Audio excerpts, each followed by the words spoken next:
नमस्कार दोस्तों, हमारी पवित्र YouTube चैनल डिवोशनल डायरीज में आपका स्वागत है।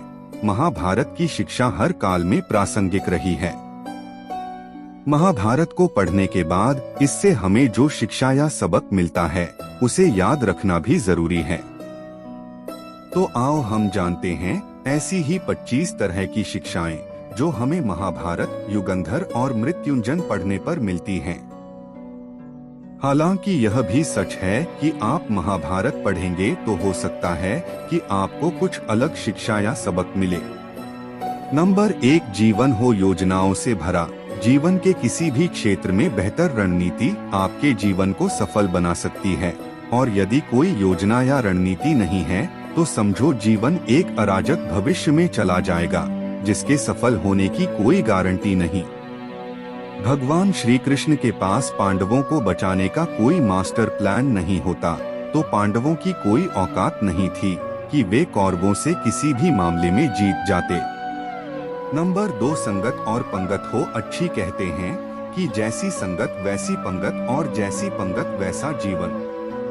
आप लाख अच्छे हैं, लेकिन यदि आपकी संगत बुरी है तो आप बर्बाद हो जाएंगे। लेकिन यदि आप लाख बुरे हैं और आपकी संगत अच्छे लोगों से है और आप उनकी सुनते भी हैं तो निश्चित ही आप आबाद हो जाएंगे। कौरवों के साथ शकुनी जैसे लोग थे जो पांडवों के साथ कृष्ण। शकुनी मामा जैसी आपने संगत पाल रखी है तो आपका दिमाग चलना बंद ही समझो। नंबर 3, अधूरा ज्ञान घातक। कहते हैं कि अधूरा ज्ञान सबसे खतरनाक होता है। इस बात का उदाहरण है अभिमन्यु। अभिमन्यु बहुत ही वीर और बहादुर योद्धा था, लेकिन उसकी मृत्यु जिस परिस्थिति में हुई उसके बारे में सभी जानते हैं। मुसीबत के समय यह अधूरा ज्ञान किसी भी काम का नहीं रहता है। आप अपने ज्ञान में पारंगत बने। किसी एक विषय में तो दक्षता हासिल होना ही चाहिए। नंबर 4, दोस्त और दुश्मन की पहचान करना सीखें। महाभारत में ऐसे कई मित्र थे जिन्होंने अपनी ही सेना के साथ विश्वासघात किया। ऐसे भी कई लोग थे जो ऐन वक्त पर पाला बदलकर कौरवों या पांडवों के साथ चले गए। शल्य और युयुत्सु इसके उदाहरण हैं। इसीलिए कहते हैं कि कई बार दोस्त के भेष में दुश्मन हमारे साथ आ जाते हैं और हमसे कई तरह के राज लेते रहते हैं। कुछ ऐसे भी दोस्त होते हैं जो दोनों तरफ होते हैं। जैसे कौरवों का साथ दे रहे भीष्म, द्रोण और विदुर ने अंतः युद्ध में पांडवों का ही साथ दिया। नंबर 5, हथियार से ज्यादा घातक बोल वचन। महाभारत का युद्ध नहीं होता यदि कुछ लोग अपने वचनों पर संयम रख लेते। जैसे द्रौपदी यदि दुर्योधन को अंधे का पुत्र भी अंधा नहीं कहती तो महाभारत नहीं होती। शिशुपाल और शकुनी हमेशा चुभने वाली बातें ही करते थे, लेकिन उनका हश्र क्या हुआ यह सभी जानते हैं। सबक यह कि कुछ भी बोलने से पहले हमें यह सोच लेना चाहिए कि इसका आपके जीवन, परिवार या राष्ट्र पर क्या असर होगा। नंबर 6, जुएसट्टे से दूर रहो। शकुनी ने पांडवों को फंसाने के लिए जुए का आयोजन किया था, जिसके चलते पांडवों ने अपना सब कुछ दांव पर लगा दिया था। अंत में उन्होंने द्रौपदी को भी दांव पर लगा दिया था। यह बात सभी जानते हैं कि फिर क्या हुआ। आठ, जुए, सट्टे, षड्यंत्र से हमेशा दूर रहो। ये चीजें मनुष्य का जीवन अंधकारमय बना देती हैं। नंबर 7, सदा सत्य के साथ रहो। कौरवों की सेना पांडवों की सेना से कहीं ज्यादा शक्तिशाली थी। एक से एक योद्धा और ज्ञानीजन कौरवों का साथ दे रहे थे। पांडवों की सेना में ऐसे वीर योद्धा नहीं थे। कहते हैं कि विजय उसकी नहीं होती जहां लोग ज्यादा हैं, ज्यादा धनवान हैं या बड़े पदाधिकारी हैं। विजय हमेशा उसकी होती है जहां ईश्वर है, और ईश्वर हमेशा वही है जहां सत्य है। इसलिए सत्य का साथ कभी न छोड़े। अंततः सत्य की ही जीत होती है। सत्य के लिए जो करना पड़े करो। नंबर 8, लड़ाई से डरने वाले मिट जाते हैं। जिंदगी एक उत्सव है, संघर्ष नहीं। लेकिन जीवन के कुछ मोर्चों पर व्यक्ति को लड़ने के लिए हमेशा तैयार रहना चाहिए। जो व्यक्ति लड़ना नहीं जानता, युद्ध उसी पर थोपा जाएगा या उसको सबसे पहले मारा जाएगा। महाभारत में पांडवों को यह बात श्री कृष्ण ने अच्छे से सिखाई थी। पांडव अपने बंधु बांधवों से लड़ना नहीं चाहते थे, लेकिन श्री कृष्ण ने समझाया कि जब किसी मसले का हल शांतिपूर्ण तरीके से नहीं होता तो फिर युद्ध ही एकमात्र विकल्प बच जाता है। कायर लोग युद्ध से पीछे हटते हैं। युद्ध भूमि पर पहुंचने के बाद भी अर्जुन युद्ध नहीं करना चाहता था। तब भगवान श्री कृष्ण ने उससे कहा कि न कोई मरता है और न कोई मारता है, सभी निमित्त मात्र हैं। आत्मा अजर और अमर है, इसलिए मरने या मारने से क्या डरना। नंबर 9, खुद नहीं बदलोगे तो समाज तुम्हें बदल देगा। जीवन में हमेशा दानी, उदार और दयालु होने से काम नहीं चलता। महाभारत में जिस तरह से कर्ण की जिंदगी में उतार चढ़ाव आए, उससे यही सीख मिलती है कि इस क्रूर दुनिया में अपना अस्तित्व बनाए रखना कितना मुश्किल होता है। इसलिए समय के हिसाब से बदलना जरूरी होता है, लेकिन वह बदलाव ही उचित है जिसमें सभी का हित हो। कर्ण ने खुद को बदलकर अपने जीवन के लक्ष्य तो हासिल कर लिया, लेकिन वे फिर भी महान नहीं बन सके, क्योंकि उन्होंने अपनी शिक्षा का उपयोग समाज से बदला लेने की भावना से किया। बदले की भावना से किया गया कोई भी कार्य आपके समाज का हित नहीं कर सकता। नंबर 10, शिक्षा का सदुपयोग जरूरी। समाज ने एक महान योद्धा कर्ण को तिरस्कृत किया था, जो समाज को बहुत कुछ दे सकता था, लेकिन समाज ने उसकी कद्र नहीं की, क्योंकि उसमें समाज को मिटाने की भावना थी। कर्ण के लिए शिक्षा का उद्देश्य समाज की सेवा करना नहीं था, अपितु वो अपने सामर्थ्य को आधार बनाकर समाज से अपने अपमान का बदला लेना चाहता था। समाज और कर्ण दोनों को ही अपने अपने द्वारा किए गए अपराध के लिए दंड मिला है और आज भी मिल रहा है। कर्ण यदि यह समझता कि समाज व्यक्तियों का एक जोड़ मात्र है जिसे हम लोगों ने ही बनाया है, तो संभवतः वह समाज को बदलने का प्रयास करता, न कि समाज के प्रति घृणा करता। नंबर 11, अच्छे दोस्तों की कदर करो। ईमानदार और बिना शर्त समर्थन देने वाले दोस्त भी आपका जीवन बदल सकते हैं। पांडवों के पास भगवान श्री कृष्ण थे, तो कौरवों के पास महान योद्धा कर्ण थे। इन दोनों ने ही दोनों पक्षों को बिना शर्त अपना पूरा साथ और सहयोग दिया था। यदि कर्ण को छल से नहीं मारा जाता तो कौरवों की जीत तय थी। पांडवों ने हमेशा श्री कृष्ण की बातों को ध्यान से सुना और उस पर अमल भी किया, लेकिन दुर्योधन ने कर्ण को सिर्फ एक योद्धा समझकर उसका पांडवों की सेना के खिलाफ इस्तेमाल किया। यदि दुर्योधन कर्ण की बात मानकर कर्ण को घटोत्कच को मारने के लिए दबाव नहीं डालता, तो इंद्र द्वारा दिया गया जो अमोघ अस्त्र कर्ण के पास था उससे अर्जुन मारा जाता। नंबर 12, भावुकता कमजोरी है। धृतराष्ट्र अपने पुत्रों को लेकर जरूरत से ज्यादा ही भावुक और आसक्त थे। यही कारण रहा कि उनका एक भी पुत्र उनके वश में नहीं रहा। वे पुत्र मोह में भी अंधे थे। इसी तरह महाभारत में हमें ऐसे कुछ पात्र मिलते हैं जो अपनी भावुकता के कारण मूर्ख ही सिद्ध होते हैं।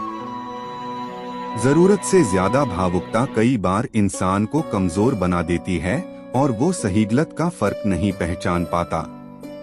कुछ ऐसा ही हुआ महाभारत में धृतराष्ट्र के साथ, जो अपने पुत्र मोह में आकर सही गलत का फर्क भूल गए। नंबर 13, शिक्षा और योग्यता के लिए जुनूनी बनो। व्यक्ति के जीवन में उसके द्वारा हासिल शिक्षा और उसकी कार्य योग्यता ही काम आती है। दोनों के प्रति एकलव्य जैसा जुनून होना चाहिए, तभी वह हासिल होती है। अगर आप अपने काम के प्रति जुनूनी हैं, तो कोई भी बाधा आपका रास्ता नहीं रोक सकती। नंबर 14, कर्मवान बनो। इंसान की जिंदगी जन्म और मौत के बीच की कड़ी भर है। यह जिंदगी बहुत छोटी है। याद रखें, गीता यही संदेश देती है कि हर पल ऐसा कार्य कर जो तेरे जीवन को सुंदर बनाए। नंबर 15, अहंकार और घमंड होता है पतन का कारण अपनी अच्छी स्थिति, बैंक बैलेंस, संपदा, सुंदर रूप और विद्वता का कभी अहंकार मत कीजिए। समय बड़ा बलवान है। धनी, ज्ञानी, शक्तिशाली पांडवों ने वनवास भोगा और अतिसुंदर द्रौपदी भी उनके साथ वनों में भटकती रही। समय के खेल निराले हैं। जिस अम्बा का जीवन भीष्म के कारण बर्बाद हो गया था, उसने शिखंडी के रूप में जन्म लेकर भीष्म से बदला लिया था। महाभारत में ऐसे कई उदाहरण हैं जिनसे यह प्रेरणा मिलती है कि घमंड को पतन का कारण बनने में देर नहीं लगती है। नंबर 16, कोई भी संपत्ति किसी की भी नहीं है। अत्यधिक लालच इंसान की जिंदगी को नर्क बना देता है।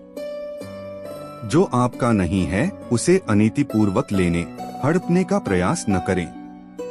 आज नहीं तो कल उसका दंड अवश्य मिलता है।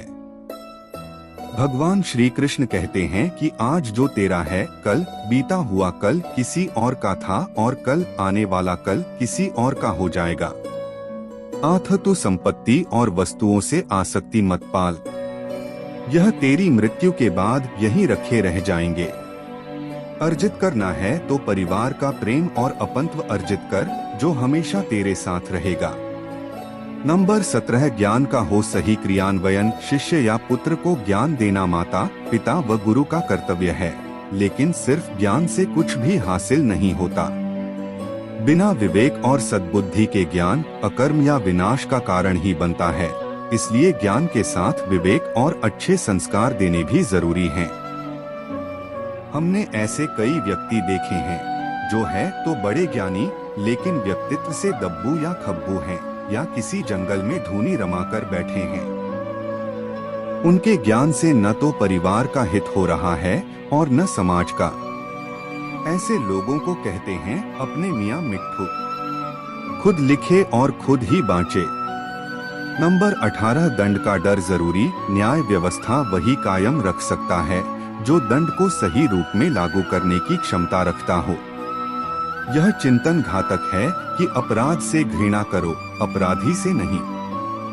दुनिया भर की जेलों से इसके उदाहरण प्रस्तुत किए जा सकते हैं कि जिन अपराधियों को सुधारने की दृष्टि से पुनर्वास कार्यक्रम चलाए गए, उन्होंने समाज में जाकर फिर से अपराध को अंजाम दिया है। अपराधी को हर हाल में दंड मिलना ही चाहिए।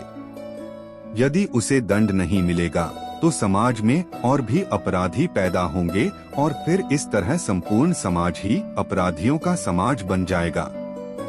युधिष्ठिर के अहिंसा में उनके विश्वास को देखते हुए युद्ध के बाद भीष्म को उन्हें उपदेश देना पड़ा कि राजधर्म में हमेशा दंड की जरूरत होती है, क्योंकि प्रत्येक समाज में अपराधी तो होंगे ही। दंड न देना सबसे बड़ा अपराध होता है। नंबर 19, न्याय की रक्षा जरूरी। न्याय हमेशा उन लोगों के साथ होता है जो शक्तिशाली हैं या जो न्याय पाने के लिए प्राणपण से उत्सुक हैं। जिन्होंने अपने लिए न्याय मांगा है, उनके साथ ईश्वर ने न्याय किया भी है। मांगोगे नहीं तो मिलेगा भी नहीं, यह प्रकृति का नियम है। गुरु द्रोणाचार्य ने कर्ण और एकलव्य के साथ जरूर अन्याय किया था, लेकिन आज दुनिया अर्जुन को सर्वश्रेष्ठ धनुर्धर नहीं मानती, क्योंकि कर्ण और एकलव्य ने हमेशा न्याय की मांग की और अंत में आज दुनिया उन्हें श्रेष्ठ धनुर्धर मानती है। महाभारत हमें सिखाती है कि न्याय की रक्षा करना कितना जरूरी है, लेकिन यह भी एक कटु सत्य है कि न्याय सिर्फ शक्तिशाली लोगों के साथ ही है। नंबर 20, छिपे हुए को जानने का ज्ञान जरूरी। यह जगत या व्यक्ति जैसा है वैसा कभी दिखाई नहीं देता, अर्थात लोग जैसे दिखते हैं वैसे होते नहीं, चाहे वह कोई भी हो। महाभारत का हर पात्र ऐसा ही है, रहस्यमयी। छिपे हुए को जानना ही व्यक्ति का लक्ष्य होना चाहिए, क्योंकि ज्ञान ही व्यक्ति को बचाता है। भगवान श्री कृष्ण के ऐसे कई योद्धा थे जो छिपे हुए सत्य को जानते थे। नंबर 21, सफर करने में होती है बरकत। एक स्थान से दूसरे स्थान पर जाना या एक स्थान को छोड़कर दूसरे स्थान पर रहने से लाभ ही मिलता है। पांडवों को हस्तिनापुर छोड़कर 2 बार जंगल में रहना पड़ा और अंत में उनको जब खांडवप्रस्थ मिला तो वे वहां चले गए। इसी तरह भगवान श्री कृष्ण को भी कई बार मथुरा को छोड़कर जाना पड़ा और अंत में वे द्वारिका में बस गए थे। कई बार लोगों को व्यापार या नौकरी के लिए दूसरे शहर या देश में जाना होता है। नंबर 22 गोपनीयता और संयम जरूरी। जीवन हो या युद्ध, सभी जगह गोपनीयता का महत्व है। यदि आप भावना में बहकर किसी को अपने जीवन के राज बताते हैं या किसी व्यक्ति या समाज विशेष पर क्रोध या कटाक्ष करते हैं तो आप कमजोर माने जाएंगे। महाभारत में ऐसे कई मौके आए जबकि नायकों ने अपने राज ऐसे व्यक्ति के समक्ष खोल दिए जो राज जानने ही आया था, जिसके चलते ऐसे लोगों को मुंह की खानी पड़ी। दुर्योधन, भीष्म, बर्बरिक ऐसे उदाहरण हैं जिन्होंने अपनी कमजोरी और शक्ति का राज खोल दिया था। नंबर 23 चिंता, भय और अशांति है मृत्यु का द्वार। किसी भी प्रकार की चिंता करना, मन को अशांत रखना और व्यर्थ के भय को पालते रहने से मृत्यु आसपास ही मंडराने लगती है। मौत तो सभी को आनी है, फिर चिंता किस बात की। कोई पहले मरेगा और कोई बाद में। चिंता का मुख्य कारण मोह है। जेल खान, दवाखाना या पागलखाना वह व्यक्ति जाता है जिसने धर्म सम्मत या संयमित जीवन नहीं जिया, बहुत महत्वाकांक्षी है या जिसने धन और शक्ति के आधार पर रिश्ते बना रखे हैं या जिसे अपनी संपत्ति की सुरक्षा की चिंता है। महाभारत को पढ़ने से हमें यही शिक्षा मिलती है कि चिंता मुक्त जीवन सबसे बड़ी दौलत है। नंबर 24 इंद्रिय संयम जरूरी। इंद्रियां कभी तृप्त नहीं होती। जो इंद्रियों के वश में है उसका पतन निश्चित है। बहुत से लोग आजकल किसी न किसी प्रकार की आदत या नशे के गुलाम हैं। ऐसे लोगों का धीरे धीरे क्षरण होता जाता है। इंद्रिय संयम आता है संकल्प से। महाभारत का हर पात्र संकल्प से बंधा हुआ है। शक्ति का संचय इंद्रियों को वश में करने से ही संभव हो पाता है। नंबर 25 राजा या योद्धा को नहीं करना चाहिए परिणाम की चिंता। कहते हैं कि जो योद्धा या राजयुद्ध के परिणाम की चिंता करता है वह अपने जीवन और राज्य को खतरे में डाल देता है। परिणाम की चिंता करने वाला कभी भी साहसपूर्वक न तो निर्णय ले पाता है और न ही युद्ध कर पाता है। जीवन के किसी पर मोड़ पर हमारे निर्णय ही हमारा भविष्य तय करते हैं। एक बार निर्णय ले लेने के बाद फिर बदलने का अर्थ यह है कि आपने अच्छे से सोचकर निर्णय नहीं लिया या आप में निर्णय लेने की क्षमता नहीं है।